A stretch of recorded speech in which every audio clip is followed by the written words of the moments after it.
it's still absurd to see that there is no property damage, Right. no violence, no physical damage. Then this should be left alone. So, would you agree that this type of thing bothers them? You think it bothers them at all? Yeah. Okay, so the fact that it bothers them is what this is all about. So, thing about protest, right?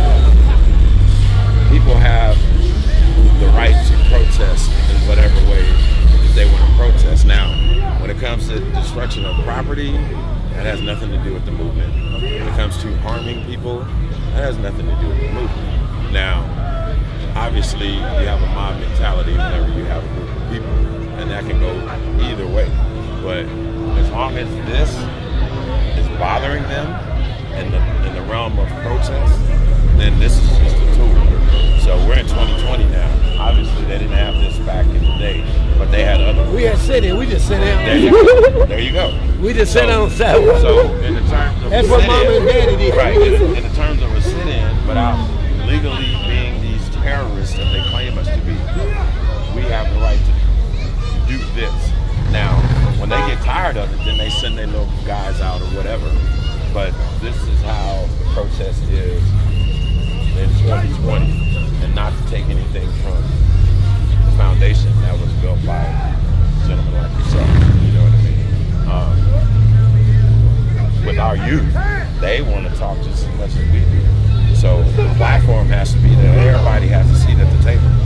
So as wild as deep that they may seem to be, they need to be able to come and sit down and talk to the mayor too, and talk to the police chief too. You know, they want to have a voice. So they have the platform the same way we all do. So this right here is just part of the protest. This is frustration. This is years of fucking oppression.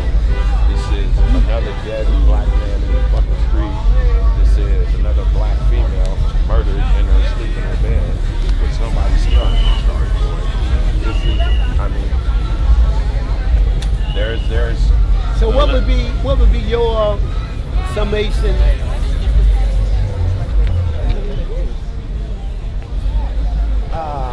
What would you see this understanding, the emotional understanding, what would be your move to this right here?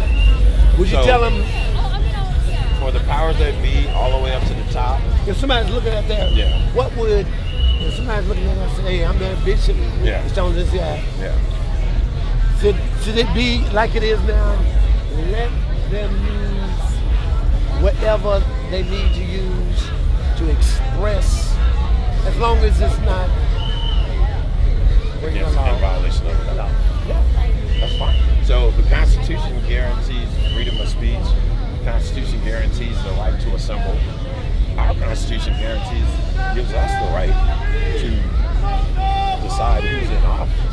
Now they've taken that right from us, and they've done it in ways that we haven't been paying attention like we should have been, because these people in office supposedly were voted in by us, but they weren't. So we need to change that narrative. What would be the reaction if the African American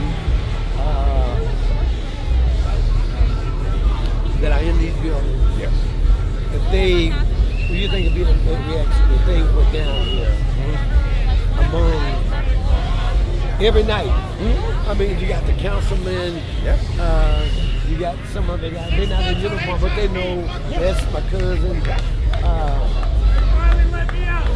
Do you think it would change It would, so let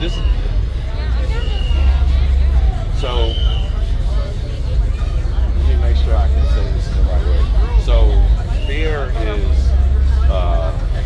is a tool, is the number one tool that they use. So in this land of ours, you have your fear is not having.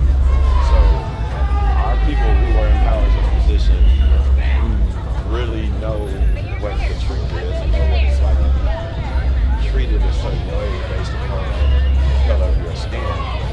They are, even though they're 100% in agreement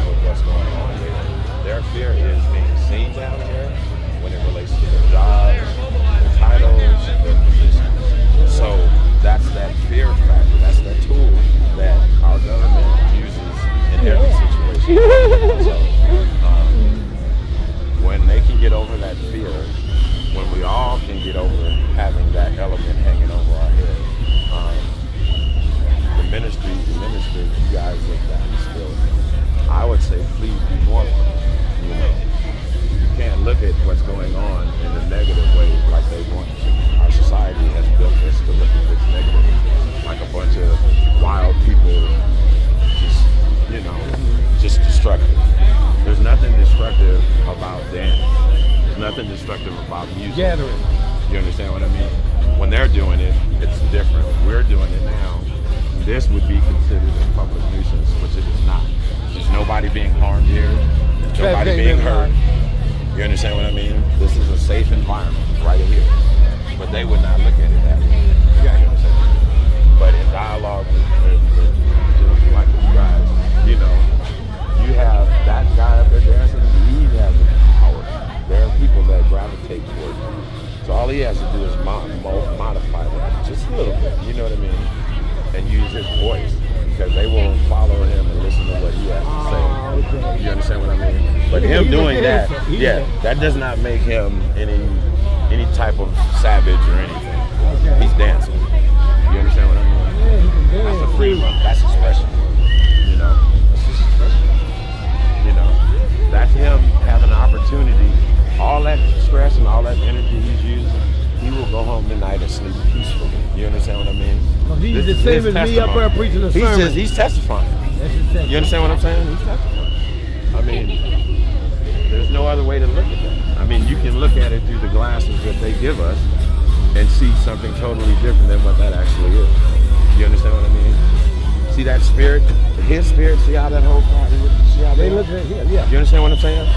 That's that positivity. They ain't breaking out windows, they ain't cussing, No. they ain't hollering. That's that positivity that we need everywhere, universally. And the problem is that we do not have persons sitting at the table that can talk to the powers to be, whether it be the chief of police, the mayor, or the National Guard. Exactly.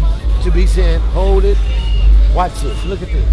Are they A real accountability system. real accountability system?